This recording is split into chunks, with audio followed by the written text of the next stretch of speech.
Assalamualaikum warahmatullahi wabarakatuh. Selamat pagi, salam sejahtera untuk kita semua. Perkenalkan, nama saya Abdullah, guru SDN Rawabuaya 07, sekaligus peserta PPK dalam jabatan tahun 2022 kategori 1 dari Universitas Muhammadiyah Profesor Dr. Hamka Jakarta dengan nomor peserta 20 15 01 27 5767. Pada kesempatan kali ini akan melaksanakan praktek pembelajaran sebagai syarat uji kinerja. Selamat menyaksikan.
Bismillahirrahmanirrahim. Assalamualaikum warahmatullahi wabarakatuh.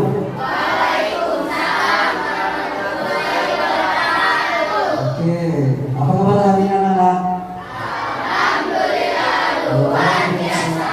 Alhamdulillah. Oke, seperti biasa sebelum kita mulai pembelajaran hari ini, Pak Guru minta satu dari kalian untuk memimpin bacaan doa. Mario, ya selamat.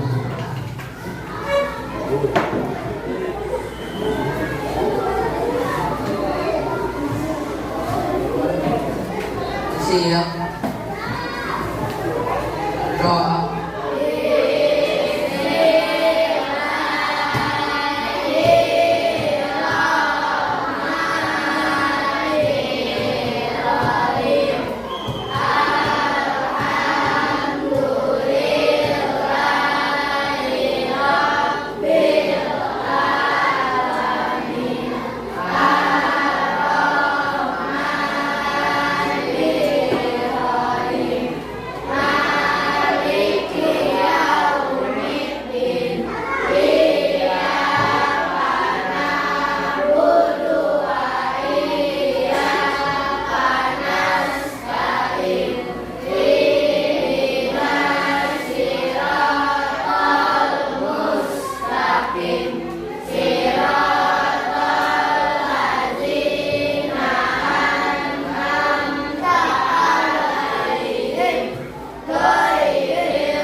Waalaikumsalam warahmatullahi wabarakatuh. Selamat pagi untuk kita semua.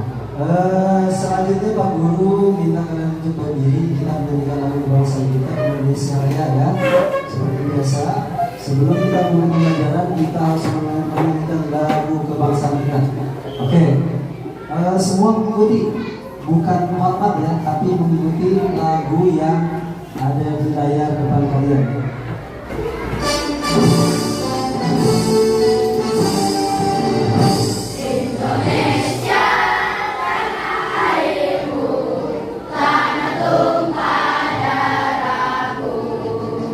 Di sana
silakan duduk kembali.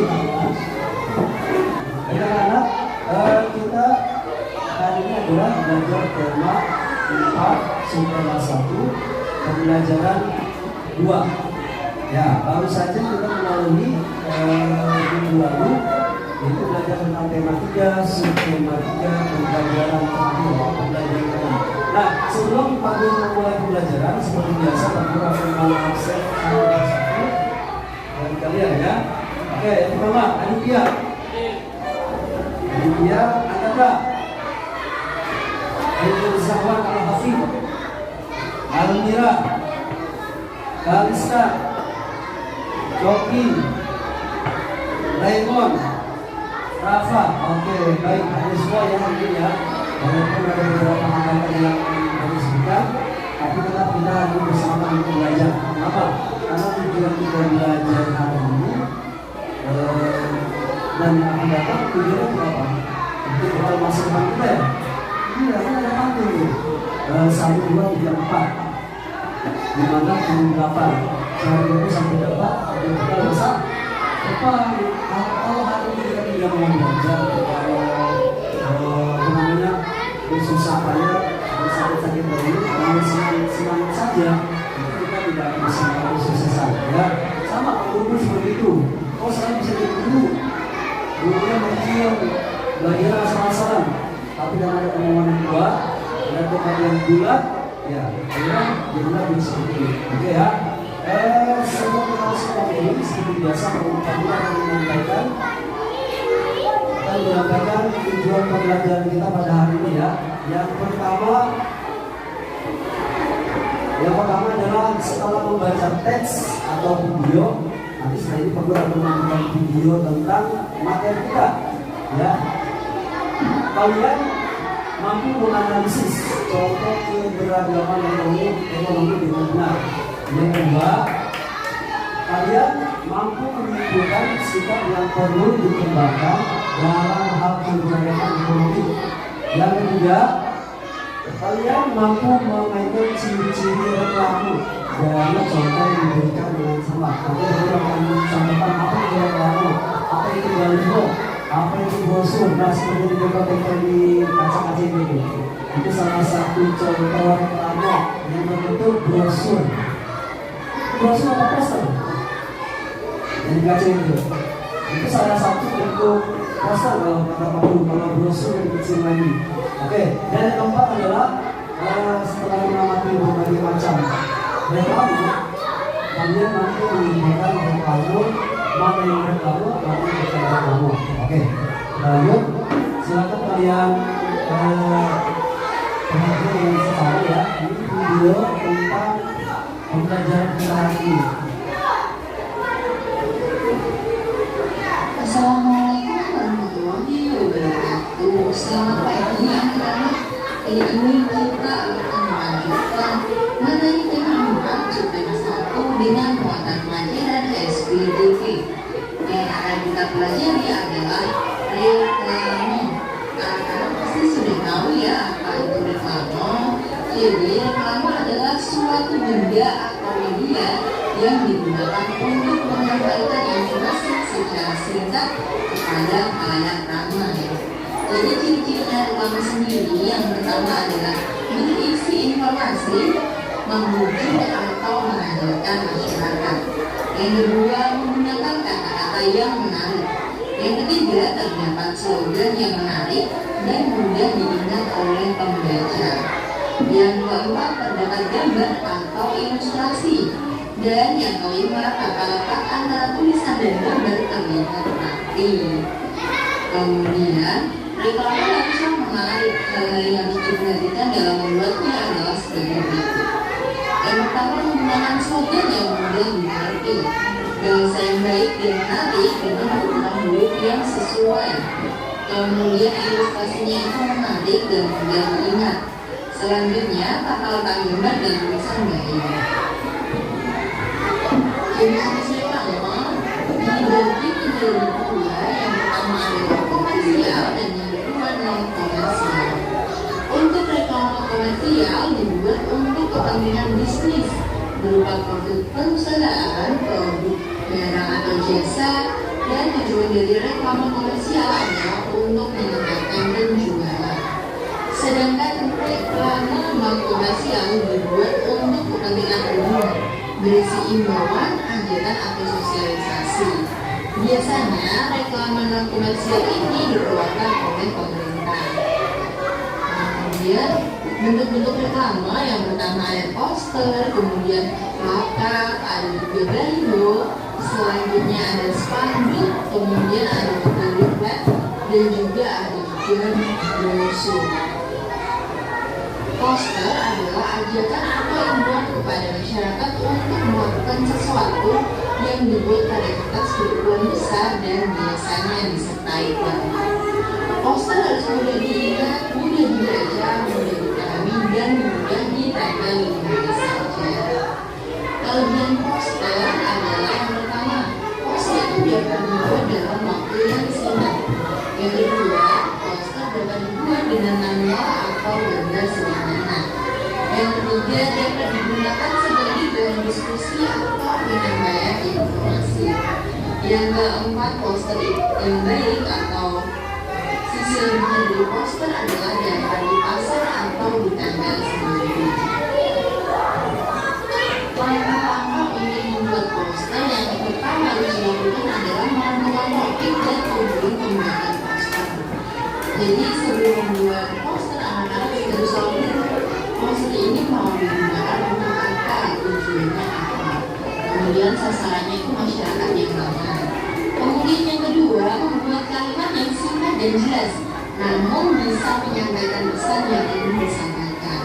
Yang ketiga, menggunakan gambar dengan warna-warna yang mencolok agar lebih menarik. Yang keempat, menempelkan poster di tempat umum yang terlihat oleh orang banyak. Nah, sebagai berikut Vera tadi adalah sedikit tentang reklame dan jenis-jenisnya. Silakan menjaga tugasnya. Selamat pagi, tetap jaga kesehatan. Wassalamualaikum warahmatullahi wabarakatuh. Sebelum kita masuk ke bentuk-bentuk reklame itu apa sih? Ya, reklame itu apa? Reklame adalah yang tadi kalian dengarkan. Apa itu reklame? Ya.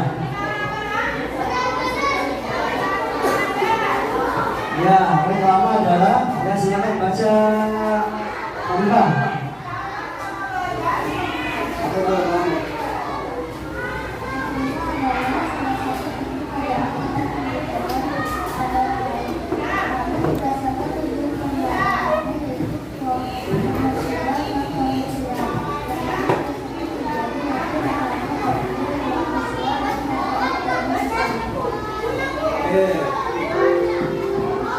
Ya, jadi reklame adalah salah satu media yang isinya ajakan atau pemberitahuan atau informasi untuk khalayak ramai, untuk masyarakat umum.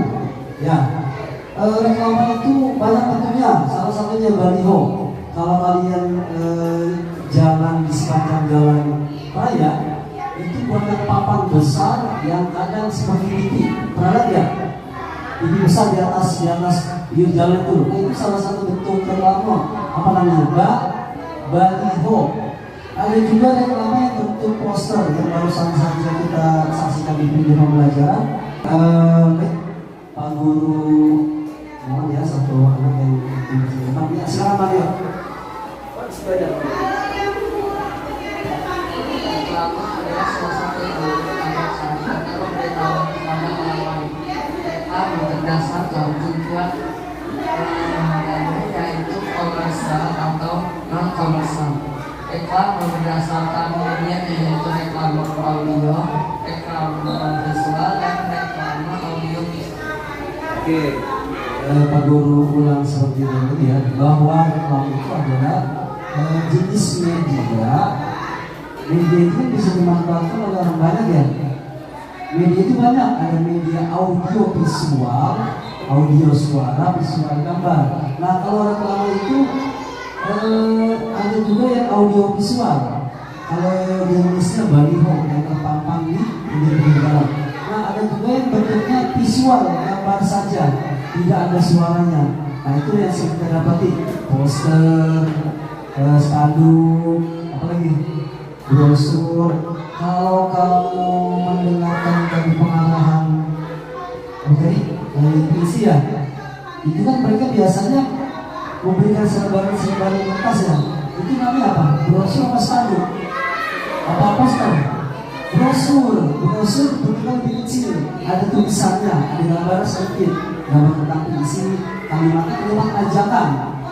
Ada juga yang sering kamu lihat di tengah jalan, misalnya memperingati hari sekarang sedang momennya peringatan hari keagamaan Maulid ya. Nah di tengah jalan, kalau kita jalan ada kain panjang, ada tulisan, ada gambarnya. Itu namanya apa? Spanduk. Biasanya spanduk itu berupa informasi, ya, ajakan juga, ya, tergantung kita melihat bentuk reklamanya kayak apa. Tadi juga bentuk reklama ada berapa tadi? Ada berapa bentuk reklama? Ada dua. Yang pertama komersial, yang kedua non komersial. Kalau komersial apa?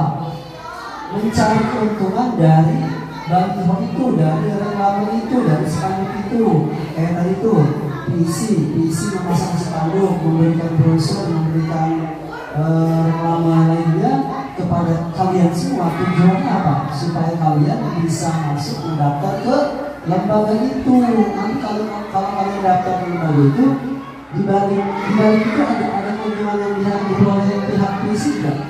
Ada ya, itu namanya reklame komersial.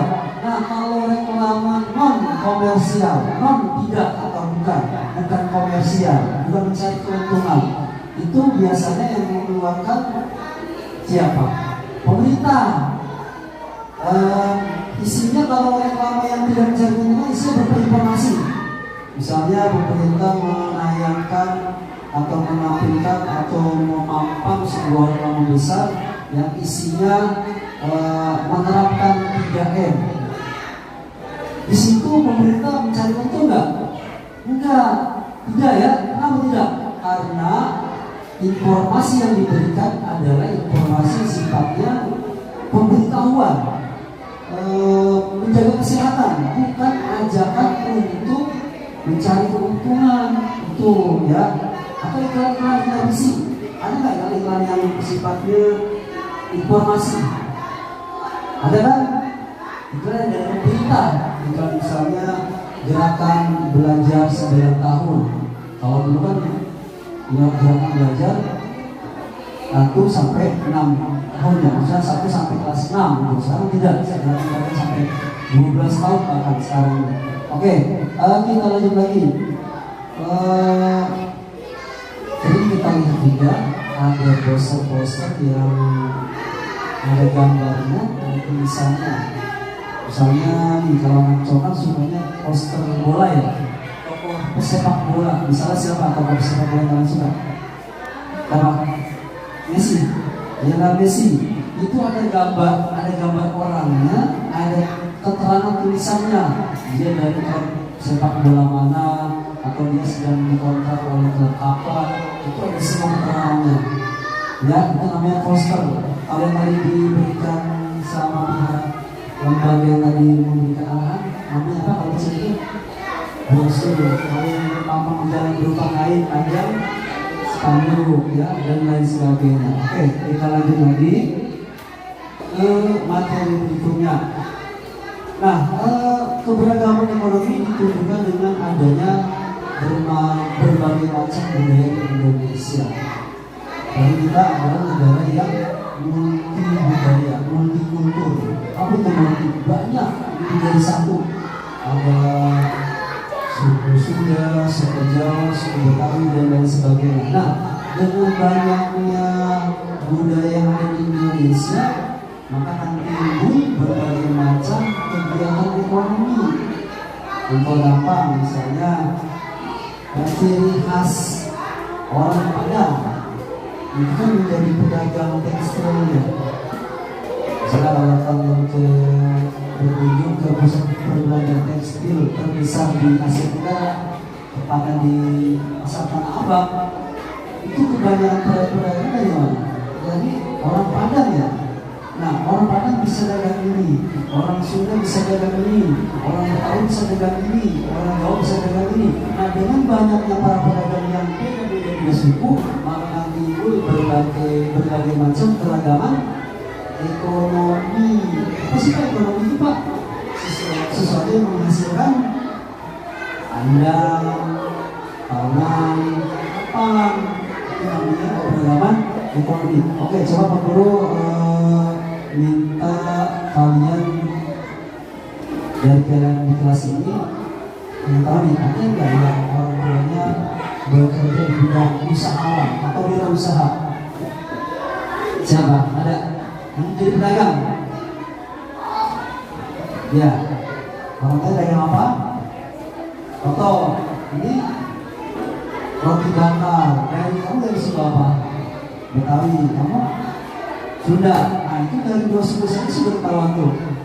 Betawi dagang roti bakar, Sunda dagang soto, dan lain sebagainya. Pokoknya banyak kan. Makanya tadi seperti Pak bilang, keberagaman ekonomi akan tercipta, akan terhasil, akan tumbuh dengan banyaknya beragamnya suku bangsa. Coba kalau di Indonesia misalnya yang hidup dan tinggal di negeri kita cuma satu suku, dan satu suku itu cuma bisa menghasilkan satu kegiatan ekonomi perdagangan. Misalnya jualan soto, masa iya se-Indonesia jualan soto semua? Nggak ada yang jualan pecel lele, nggak ada yang jualan nasi uduk. Itu akan timbul keberagaman tidak kalau cuma satu? Tidak, ya. Nah, begitupun materi yang akan kita bahas hari ini, yaitu keberagaman ekonomi disebabkan oleh banyaknya atau multikulturalnya budaya. Oke, selanjutnya, apalagi di era globalisasi sekarang ini. Di era globalisasi sekarang ini kita dituntut untuk bisa berkreasi banyak ya, banyak berkreasi. Kenapa? Kalau kita tidak banyak memiliki keahlian, skill, kemampuan, maka kita akan ketinggalan zaman. Maka dulu Pak Guru pernah dapat informasi katanya waktu Pak Guru masih SD, nanti tahun 2010 tahun 2020 kalau kita tidak bisa bahasa Inggris, kalau kita tidak bisa bersaing dengan negara luar, bisa jadi nanti kita somai dari Amerika datang ke Indonesia. Ya kan kangen gitu.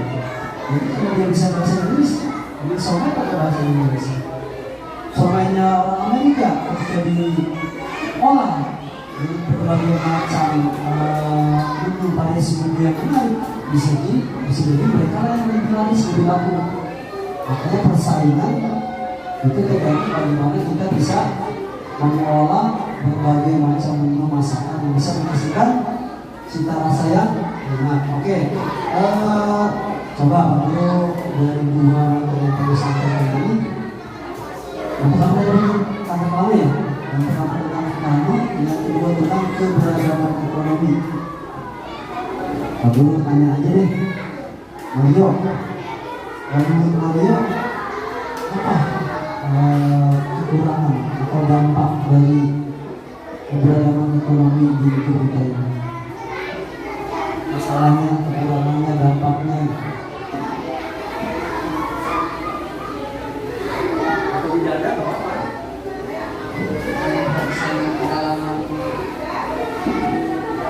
Ekonomi yang sama.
kasih.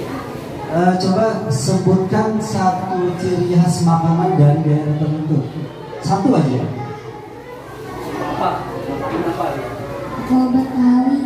Ciri khas makanannya apa? Natua. Oke. Coba kamu ciri khas makanan dari suku apa dan apa namanya?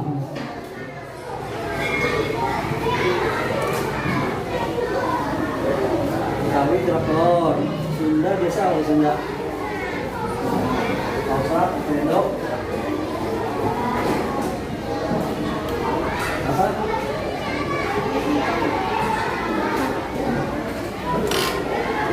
Oke, ada yang lain? Dodol, dari mana? Betawi? Ya, apa? Dari Sumatera Selatan. Iya, tempe dari Palembang, Sumatera Selatan ya.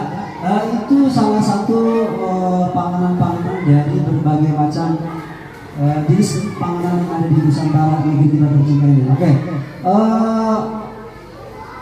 Perubahan sosial budaya di negeri kita itu kan ada faktornya ya. Biasa faktor dari luar apa sih budaya kita bisa berubah? Yang tadi Pak Guru bilang tuh sebelum kita mulai kita menyanyi lagu bangsa Indonesia Raya ya. Saya tertanam jiwa nasionalisme. Karena sekarang sudah tidak memperhatikan, tidak peduli dengan rasa nasionalisme mereka.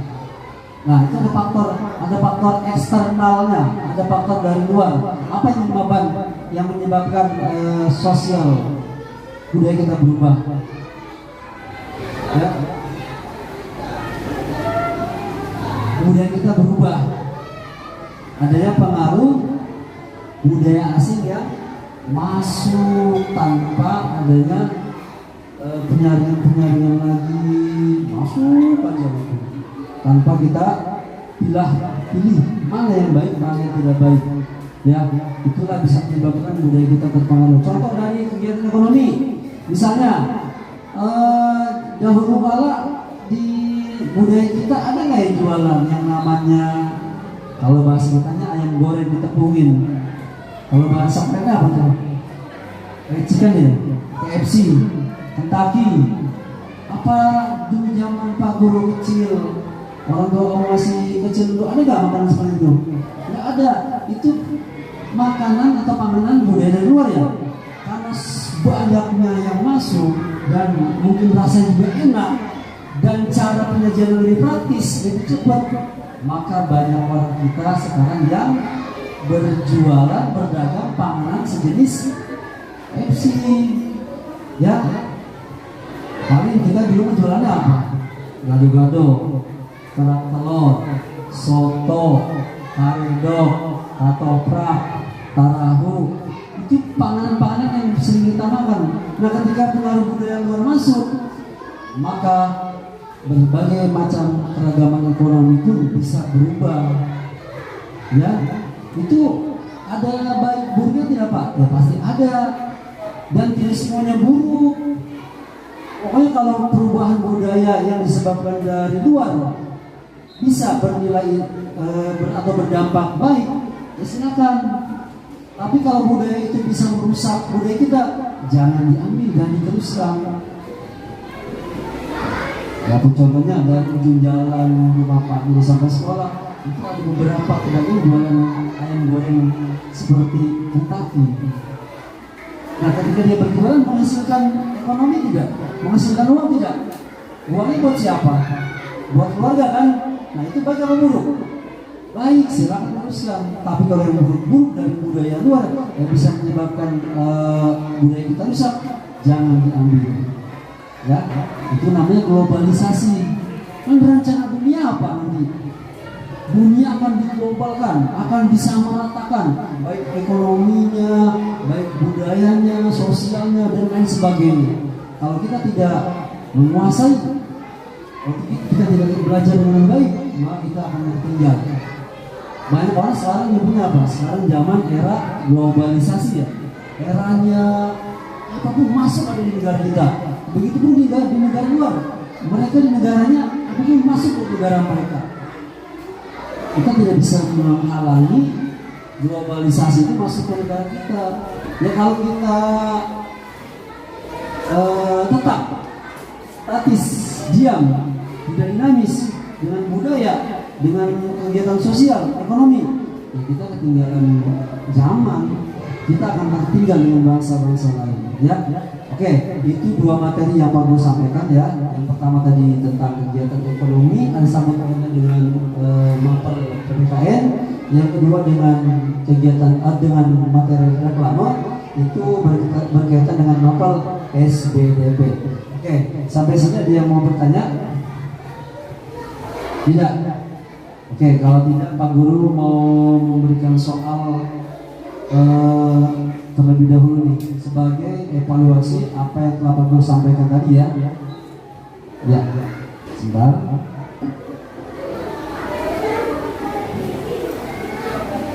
Namanya tulis di atas.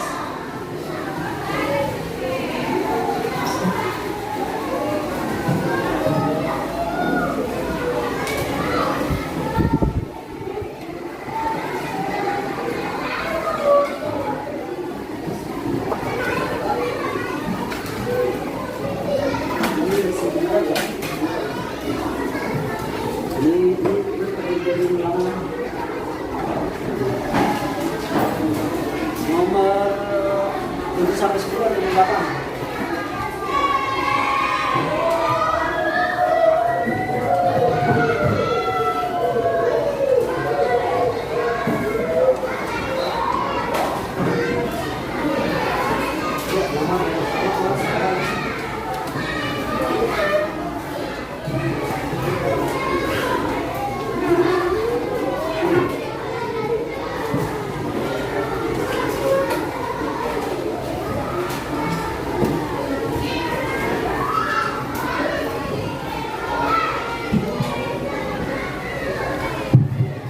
Ya, waktunya untuk mengerjakan tugas 15 menit ya.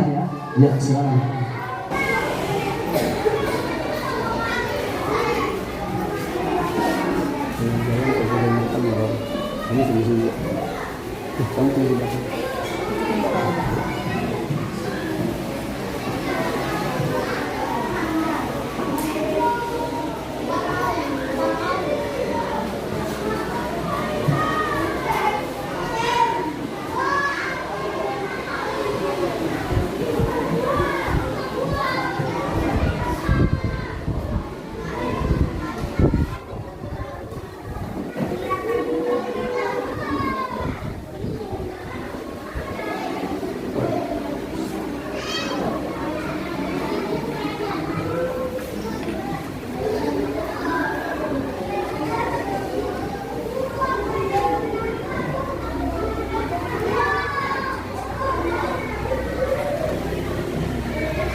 Sudah? Ya, sudah dikumpulkan per kelompok. Nanti kelompoknya, ketua kelompoknya memberikan ke depan.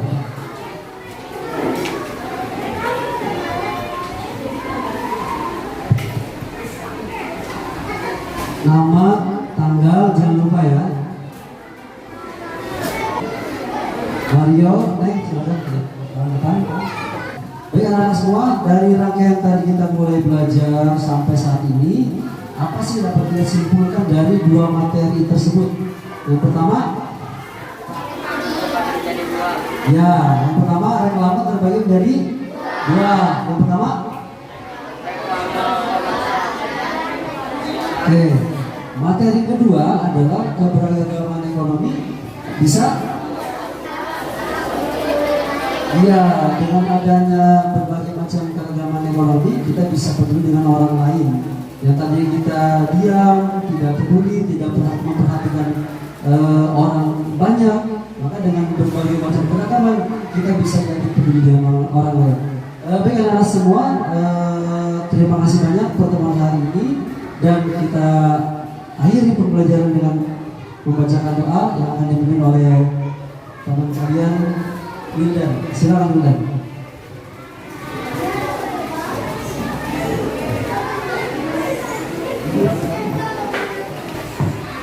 Siap berdoa.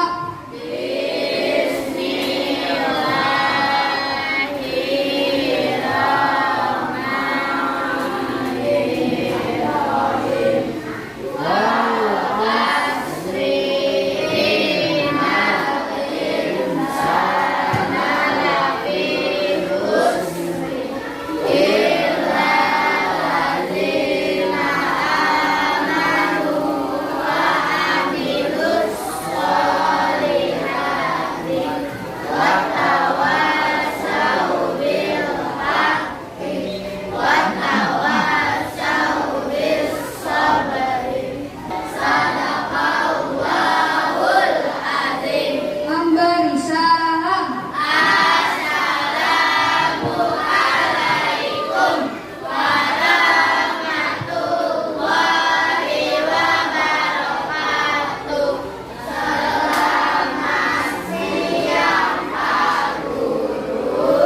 Waalaikumsalam warahmatullahi wabarakatuh. Selamat siang anak semua. Terima kasih. Dan untuk selanjutnya kita akan melanjutkan pembahasan yaitu tema 4, subtema 1, pembelajaran 3, 4 dan seterusnya. Dan Pak Guru akhiri. Assalamualaikum warahmatullahi wabarakatuh.